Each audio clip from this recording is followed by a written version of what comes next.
Hello everyone, आज हम करने जा रहे हैं हिंदी का प्रैक्टिस सेट। क्योंकि एग्ज़ाम बहुत नज़दीक आ चुका है। बस मात्र आपके पास 10-15 दिन बचे हुए हैं, 15 या 16-17 दिन बचे हैं। तो जितना ज़्यादा से हो सके हमको हिंदी की प्रैक्टिस सेट लगानी है, क्योंकि यूपी ट्रिपल एस सी पेट वाले एग्ज़ाम में हिंदी के जो क्वेश्चन है बहुत ही मायने रखते हैं। तो चलिए शुरू करते हैं अपने फर्स्ट क्वेश्चन के साथ। धूप में चला नहीं जाता वाक्य में निम्नलिखित में से कौन सा वाच्य का बोध होता है? इसका ऑप्शन है सी, भाववाची का होता है। नेक्स्ट है, अगर क्रिया वर्तमान काल में हो रही है तो वो क्या कहलाती है? इसका ऑप्शन है बी, तात्कालिक वर्तमान। जो वर्तमान में चल रहा है उसको तात्कालिक वर्तमान बोलते हैं। नेक्स्ट है, कोई क्रिया भूतकाल में होने वाली थी पर किसी कारण से न हो सकी, ये कौन से भूतकाल के अंतर्गत आता है? तो इसका ऑप्शन होगा डी, हेतु मदभूत। नेक्स्ट है, ऐसे शब्द जो संस्कृत और प्राकृत से विकृत होकर हिंदी में आए हैं तत्सम कहलाते हैं। जो होते हैं क्या कहलाते हैं शब्द? तो इसका ऑप्शन है बी, तद्भव कहलाते हैं। नेक्स्ट है, निम्नलिखित में से कौन सा तद्भव हिंदी का उदाहरण नहीं है? इसका ऑप्शन है सूची, ये तद्भव का उदाहरण नहीं है। नेक्स्ट है, रचना या बनावट के विचार से शब्द के कितने भेद होते हैं? तो इसका ऑप्शन है बी है। इसके कितने भेद होते हैं? 3। वो 3 कौन कौन से होते हैं? एक रूढ़ होता है, यौगिक होता है और योग रूढ़ शब्द होते हैं, 3 होते हैं। ठीक है। नेक्स्ट है, निम्नलिखित में से रूढ़ शब्द का उदाहरण है? तो इसका ऑप्शन है ए, नाक। ये रूढ़ शब्द का उदाहरण है। नेक्स्ट है, विभाव, अनुभाव और व्यभिचारी भाव के संयोग से रस की निष्पत्ति होती है। रस की यह परिभाषा निम्नलिखित में से कौन से विद्वान द्वारा दी गई थी? इसका ऑप्शन है बी, भरत मुनि के द्वारा। नेक्स्ट, निम्नलिखित में से कौन सा शब्द शक्ति का प्रकार कौन सा है? तो इसका ऑप्शन है बी, लक्षणा। नेक्स्ट है, छंद शास्त्र में ह्रस्व दीर्घ को निम्नलिखित में से क्या कहते हैं? इसका ऑप्शन है ए, मात्रा। नेक्स्ट है, छंद शास्त्र में यति का विपरीत निम्नलिखित में से क्या होता है? इसका ऑप्शन ए, गति। नेक्स्ट है, हिंदी साहित्य के निम्नलिखित में से कौन से काल को हिंदी साहित्य का स्वर्ण युग कहा जाता है? तो इसका ऑप्शन है बी, भक्ति काल को। ये हम लोग तो शुरू से ही पढ़ते आए हैं, ये 9th और 10th की चीज़ें हैं। नेक्स्ट है, इसमें सूची 1 और सूची 2 दिया है, इसमें हमको मिलान करना है। तो इसका ऑप्शन है सी, आप लोग देख सकते हैं सी है। इसमें बोला है श्री संप्रदाय, इसका होगा 1 रामानुजाचार्य का।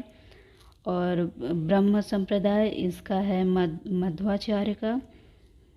और रुद्र संप्रदाय इसका है विष्णु स्वामी। और सनकादिक संप्रदाय इसका है निम्बकाचार्य। समझ में आया? नेक्स्ट है, प्रेमचंद द्वारा लिखित कलम का सिपाही लेख की कौन सी विधा है? इसका ऑप्शन सी, जीवनी। कलम का सिपाही जो है वो जीवनी विधा है। नेक्स्ट है, निम्नलिखित में से दिए गए विकल्पों में से तत्सम शब्द का चयन करना है। तो इसका ऑप्शन है बी, गोधूम जो है तत्सम शब्द है। नेक्स्ट है, निम्नलिखित में से कौन से देश के लोग पाली को मागधी कहते हैं? इसका ऑप्शन होगा श्रीलंका, ऑप्शन बी है। नेक्स्ट है, भाषा विज्ञान के निम्नलिखित में से कौन सी बोली को प्राकृत के भेद स्वरूप स्वीकार किया गया है? कूट के द्वारा चयन करना है। तो इसका ऑप्शन है डी, उपयुक्त सभी, मतलब पैसाची, महाराष्ट्री, मागधी, सौरसेनी और अर्धमागधी के द्वारा। नेक्स्ट, सौरसेनी प्राकृत निम्नलिखित में से कौन से क्षेत्र की भाषा थी? इसका ऑप्शन सी, मथुरा की जो है मथुरा क्षेत्र की ये भाषा थी।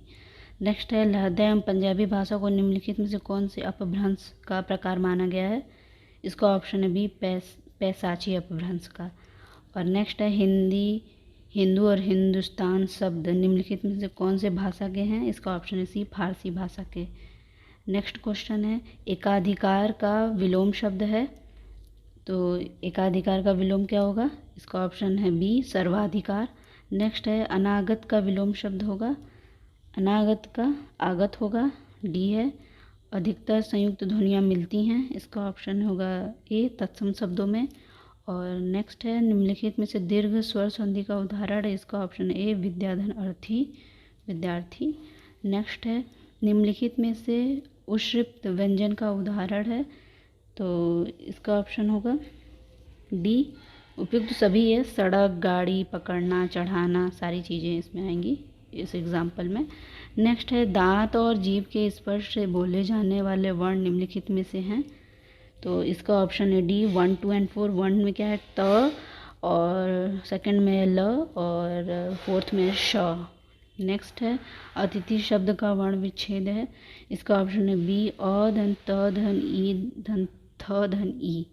नेक्स्ट है ईश्वर का वर्ण विच्छेद होगा। इसका ऑप्शन है ई धन श धन व धन अ धन र धन अ। ये सारा आधा आधा है, इसमें स्वर लग के शब्द बनता है। नेक्स्ट है नीचे दिए गए शब्दों में से सही अनुनासिक शब्द छांटना है। इसका ऑप्शन सी ऊंट। नेक्स्ट है और नेक्स्ट क्वेश्चन है मेरा, काव्य कल्प मुद्रम किसकी है? तो ये है सेनापति की। और रस रतन है ये पुहकर कवि की। सुंदर श्रृंगार है ये सुंदर की है। और पद्मिनी चरित्र ये लालचंद की है। तो ये रहे पूरे 60 क्वेश्चन है आपके, मतलब 30 सेट है क्वेश्चन के। तो ये पूरा कंप्लीट हुआ और आप लोग सेट को ज़रूर देखिएगा, जितना ज़्यादा से हो सके प्रैक्टिस करिए, क्योंकि एग्ज़ाम बहुत नज़दीक आ चुका है। मेरे चैनल को लाइक करिए, शेयर करिए और सब्सक्राइब करिए। Thank you.